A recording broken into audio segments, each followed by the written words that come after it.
Boa noite, boa noite!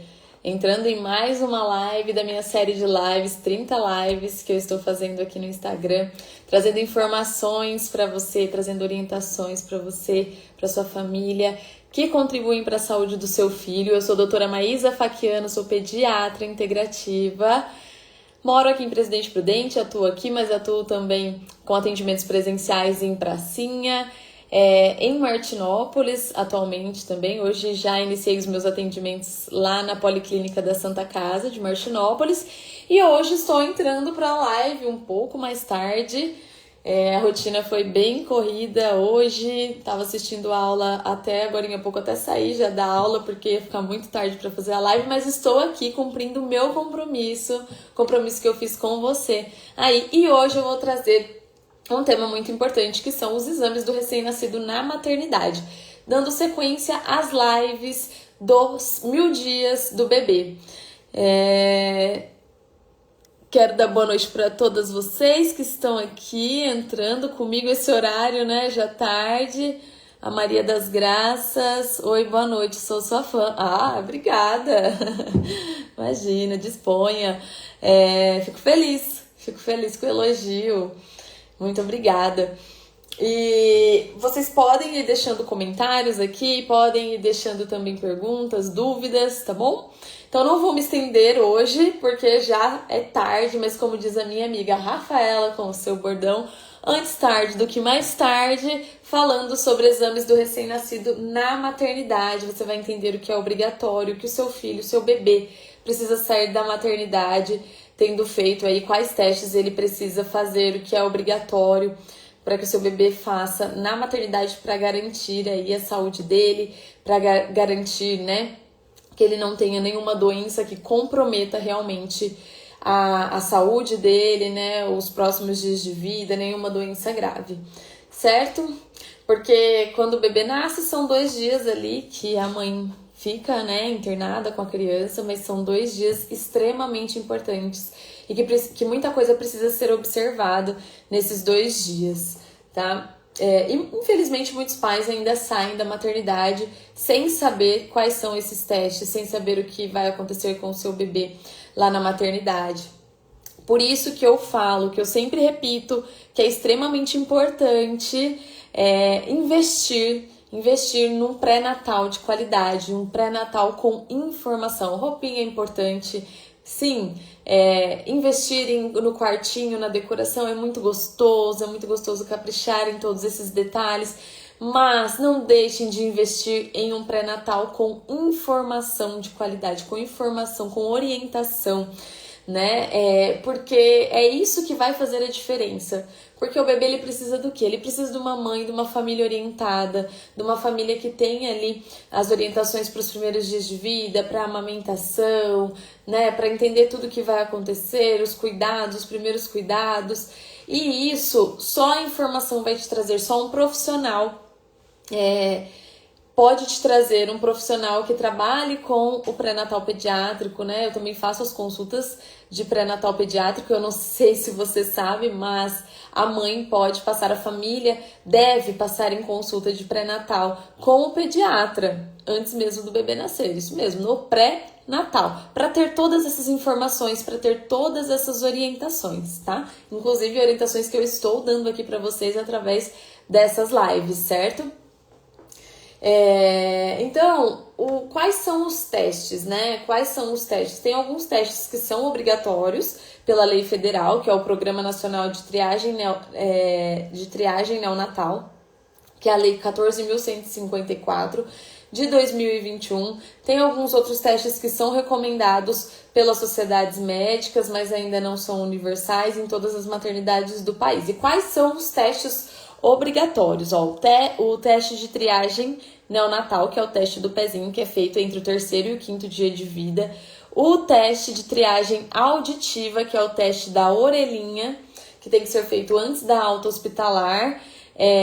O teste de triagem cardíaca, que é o teste do coraçãozinho, para quem já teve bebê vai se lembrar, é o teste que é colocado o oxímetro na mãozinha do bebê e no pezinho do bebê e vista e comparada a saturação entre nos 2 membros, e tem uma diferença ali que a gente analisa e precisa estar dentro de uma diferença adequada, senão indica que o bebê pode ter alguma doença ali no coração, mas eu vou falar mais depois ali à frente, tá? Tem também o teste de triagem oftalmológica, que é o teste do olhinho, que também é feito antes da alta hospitalar, e a avaliação do freno lingual, o teste da linguinha, que também é obrigatório, embora tem muitos hospitais que não façam, é obrigatório, tá? A realização desse teste para ver se tem o freno lingual, que pode prejudicar a amamentação, pode prejudicar depois, né, a fala, a introdução alimentar, entre outras questões. Tá? Então, estes são os testes obrigatórios e eu vou falar um pouquinho de cada um deles aqui. O teste de triagem, que é o teste do pezinho. O teste do pezinho é um teste super importante, ele é colhido entre o 3º e o 5º dia de vida, né? Não pode ser feito antes de 48 horas de amamentação.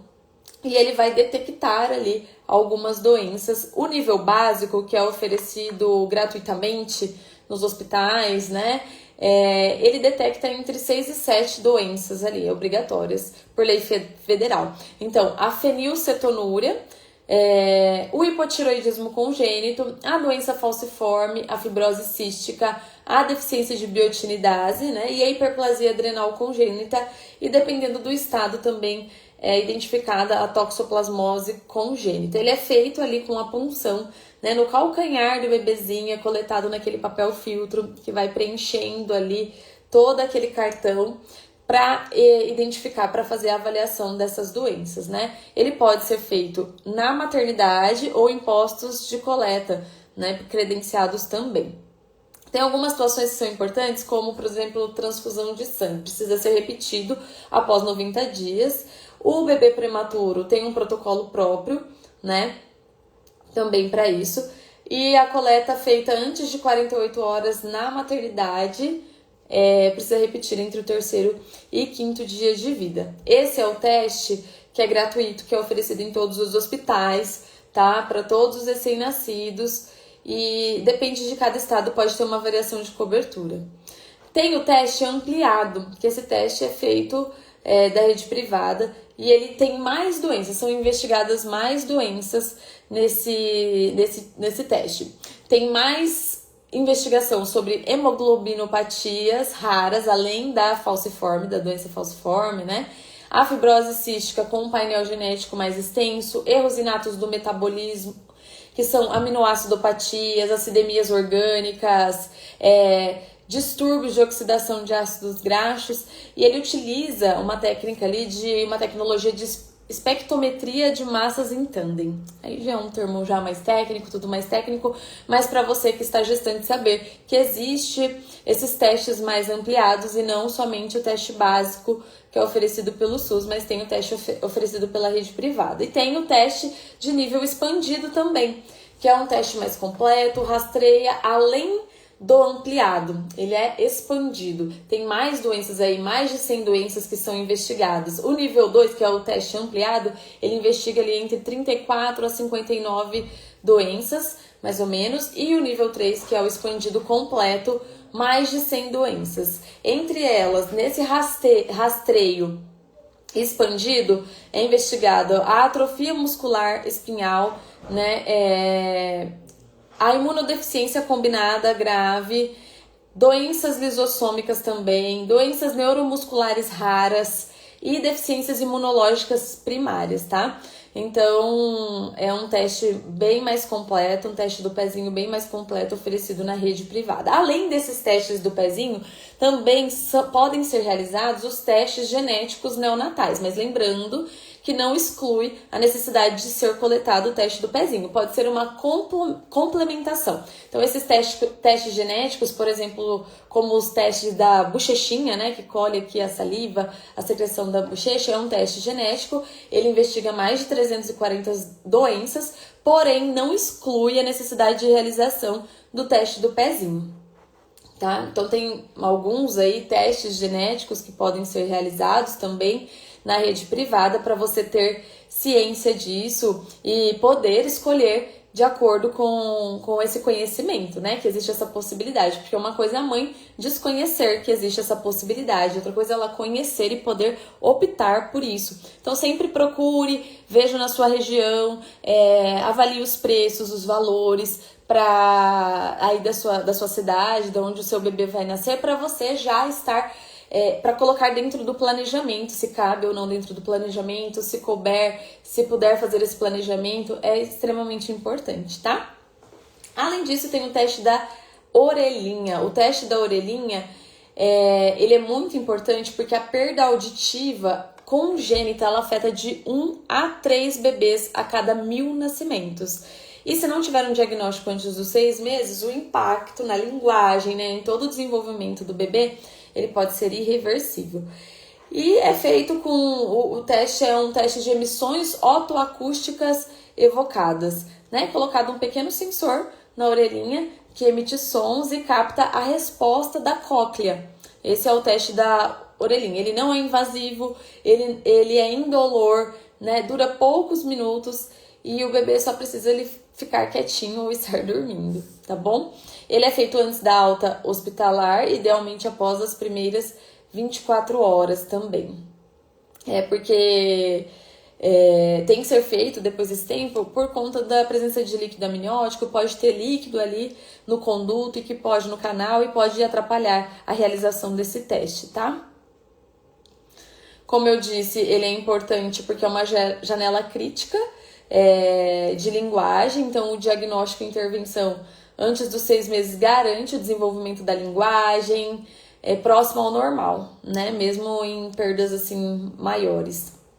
Tem alguns fatores de risco para alteração nesse teste, como história familiar de surdez congênita, as infecções na gestação, como a toxoplasmose, citomegalovírus, a rubéola quando a mãe está grávida e tem essas doenças aí também, prematuridade, baixo peso ao nascer, uso de aminoglicosídeos no recém-nascido também e a hiperbilirrubinemia grave com exsanguíneo transfusão, aquele bebê que fica muito, muito, muito amarelo, que precisa fazer exsanguíneo transfusão, são casos, né, mais raros, assim, mais graves, porém para você saber que ele que pode acontecer, né?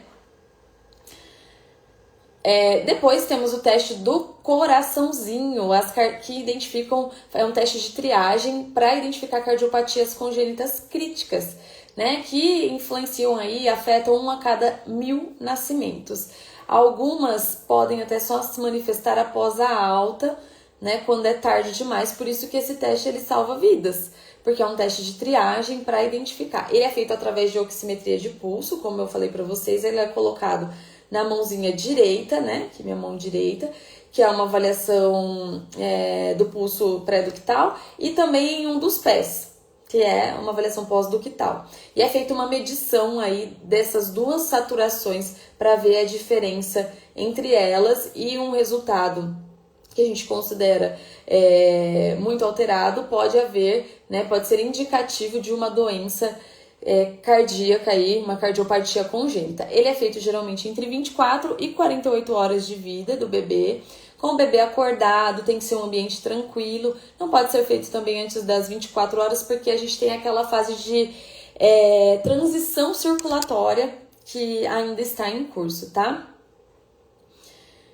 Os critérios de normalidade, saturação maior ou igual a 95 em ambos os locais, uma diferença entre pé e mão maior ou igual a 3%. Isso daqui já é uma coisa mais técnica, né? Eu quero mais que vocês entendam quais são os testes para vocês também ficarem de olho, saber tudo o que vai acontecer com o seu bebê e poder reivindicar também na ausência da realização, né? Para vocês poderem questionar, perguntar, entender o que está acontecendo ali, tá? De repente, se tem um teste de coraçãozinho alterado ali, é preciso repetir esse teste, né? Em 1 hora a gente repete, e aí se persiste essa alteração, é feito o ecocardiograma. Quais cardiopatias críticas, né? Que ele vai aí rastrear? São a transposição das grandes artérias, a hipoplasia do coração esquerdo, coarctação de aorta crítica, também a tetralogia de Fallot com estenose pulmonar grave. Então, são cardiopatias que são rastreadas, tá bom? O que é importante vocês saberem também? Que uma oximetria normal, ela não exclui todas as cardiopatias, certo? Ela exclui as críticas, ductos dependentes, e aí o pediatra precisa fazer toda a avaliação do bebê, todo o exame físico, a ausculta cardíaca também, separadamente. Não é apenas um teste, toda essa avaliação também precisa ser feita, porque o teste ele não vai rastrear todas as cardiopatias, tá? O teste do olhinho, que é o teste do reflexo vermelho, é aquele teste em que o médico, né, com o oftalmoscópio, ele vai posicionar ali o oftalmoscópio e vai ver se tem um reflexo mesmo, vai incidir a luz e vai ver se tem um reflexo vermelho ali. O teu ambiente geralmente ele é semi-escuro ali para poder ser realizado, tá? Ele vai ver o reflexo vermelho no fundo de olho, assim, ele deve ser simétrico, brilhante e da mesma tonalidade. Geralmente é aquela tonalidade mais alaranjada, vermelhinha, pode alterar um pouco, né? Mas ele precisa estar presente. A gente teve bastante notícias também, a filha do Thiago Leifert, né, que descobriu também uma doença, e aí a gente faz esse teste de triagem justamente para ver se tem esse reflexo vermelho positivo, que é um bom sinal. O que ele vai rastrear? A catarata congênita, o retinoblastoma, que foi o tumor que a filha do Thiago Leifert teve, né, também um tumor ocular, um tumor maligno, é o mais comum na infância, então esse teste ele é feito na maternidade, mas ele precisa ser repetido também. Avalia, rastreia também o glaucoma congênito e opacidades de córnea, vítreo ou cristalino. Quando que o resultado é alterado? Quando a gente tem uma leucocoria, ou seja, aquele reflexo branco, né? Quando bate antigamente, né? Agora acho que nem tanto, mas quando a gente tirava foto, assim, aparecia aquele reflexo vermelho no olho, isso daí praticamente era um teste sendo realizado, né? Então é isso que a gente vê com o teste do olhinho. Se tem um reflexo branco, quando a gente incide a luz, isso é um sinal de que precisa ser encaminhado para avaliação do oftalmologista pediátrico, né?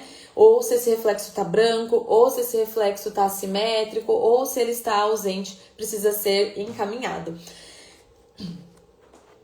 No caso de uma catarata congênita, por exemplo, né, o paciente vai precisar fazer um procedimento aí e precisa ser feito em um tempo mais curto, né, com mais urgência, então é extremamente importante a realização desse teste, tá? Para alguns outros bebês, vai ter o teste do reflexo, além do teste do reflexo vermelho, amplia-se esse rastreio oftalmológico, por exemplo, como nos bebês prematuros, né, menores que 32 semanas ou menores que 1.500 gramas. Tem que fazer o teste, a triagem obrigatória com oftalmoscopia indireta, oxigenoterapia sem controle, é também um fator de risco para poder ter alterações, né? E no caso de infecções congênitas, como a toxoplasmose, o citomegalovírus ocular, também que podem causar ali a corioretinite, aí é preciso também ampliar essa avaliação, porque inicialmente pode não ter nenhum sintoma visível, né? Então precisa fazer essa extensão, certo? O teste da linguinha, para avaliar a anquiloglossia, que é o quê? Aquele freio da língua, que fica aqui embaixo, né? Para avaliar o freno lingual curto.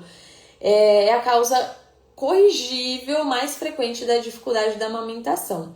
E muitas vezes ainda é subdiagnosticada. Ou seja, o bebê, quando nasce, ele precisa fazer esse teste da linguinha, que é feito por uma fono, para avaliar as funções ali, para ver como que tá a anatomia da língua, para ver como que se encontra tudo isso, né? Porque se tiver uma alteração, uma indicação aí da fonoaudióloga, deve ser feito a frenotomia, para poder o quê? Para poder liberar aí esse frênulo. Então a gente tem freios linguais anteriores, que é bem na pontinha, alguns frênulos, né, que a língua fica até em formato de coração. Se teve alguma mãe que passou por isso, que teve um bebê com frênulo lingual curto, pode até relatar aqui como foi, mas aí causa muita dificuldade para a amamentação. E temos também aqueles frênulos linguais posteriores, aqueles frênulos que são mais para trás da língua, são mais espessos, às vezes, é mais difícil de diagnosticar e às vezes em uma só avaliação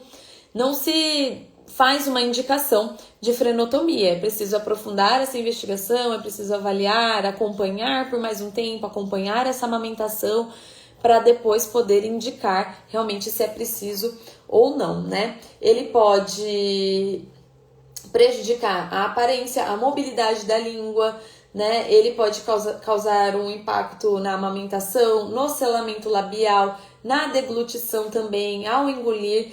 Pode ser feito, eu falei inicialmente pelo fonoaudiólogo, né? Mas ele pode também ser feito por um médico treinado, tá? Deve ser feito antes da alta, também é lei, tá, gente? A lei 13.002 de 2014, embora alguns lugares ainda não seja realizado.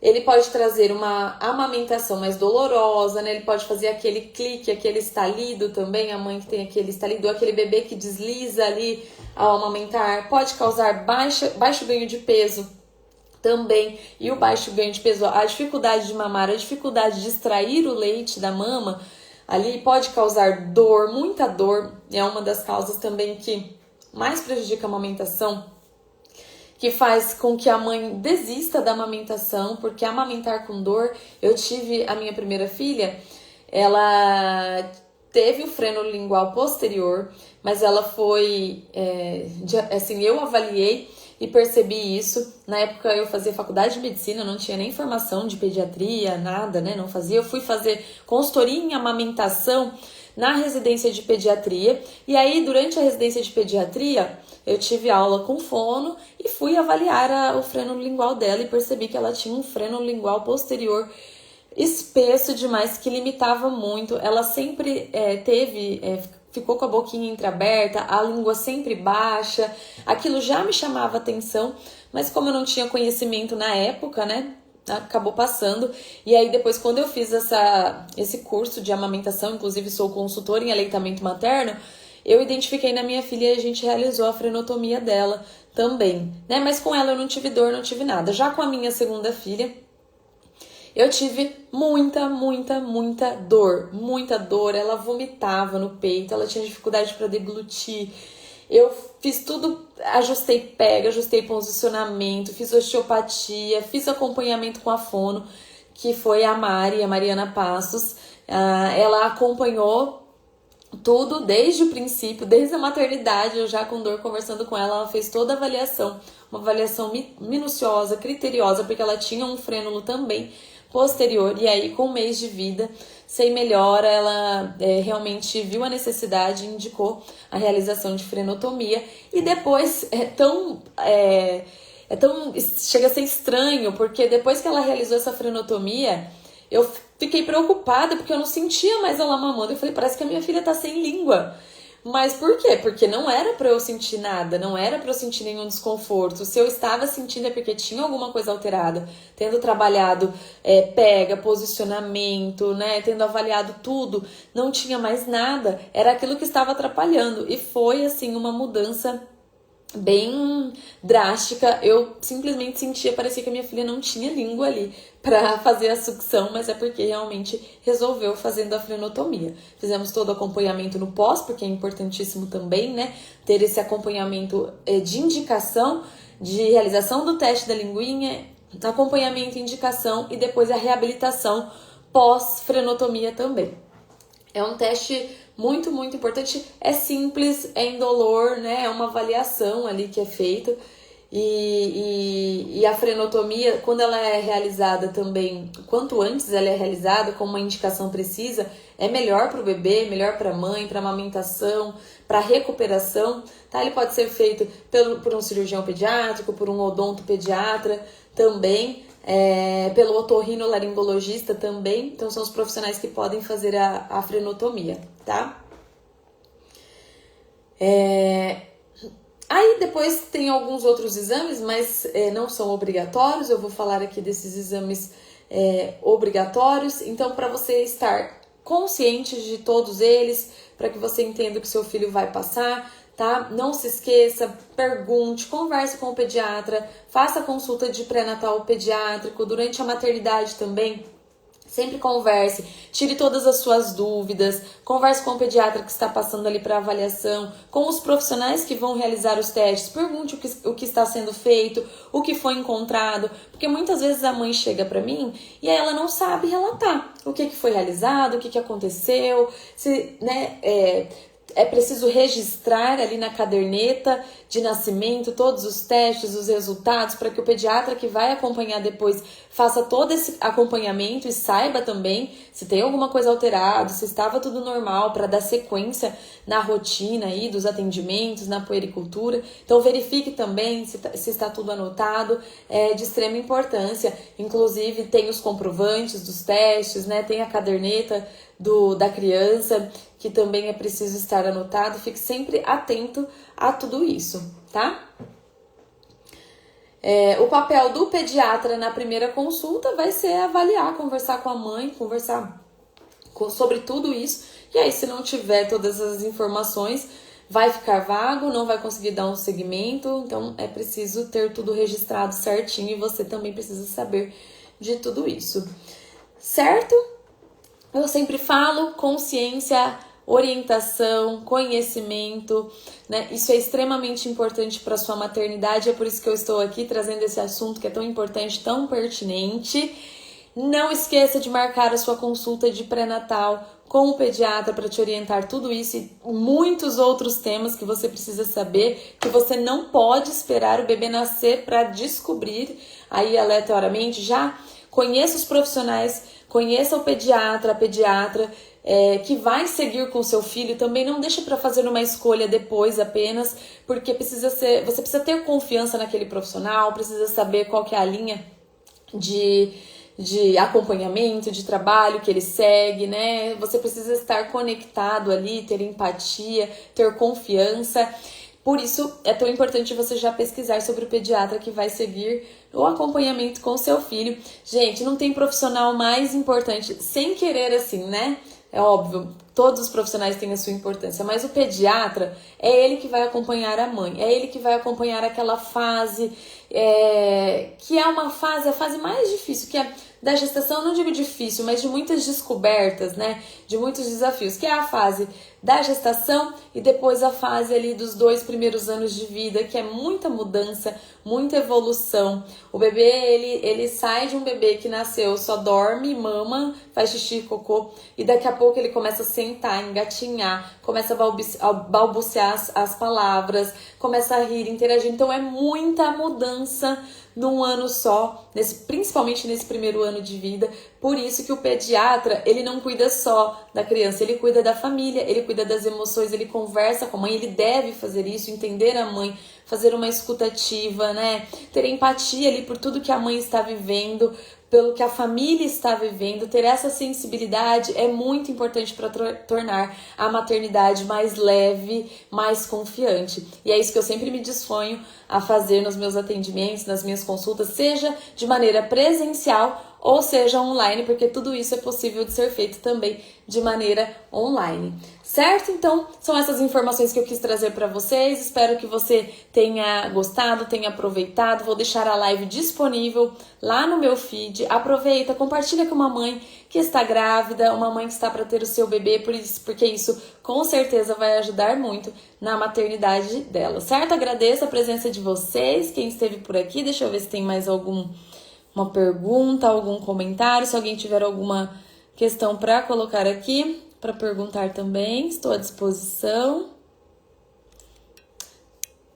Certo? Uma boa noite, fiquem com Deus, uma boa noite de descanso e nos vemos amanhã na próxima live. Amanhã eu vou fazer live de um lugar especial, vocês vão ver, tá? Vocês vão acompanhar, não vai ser daqui não.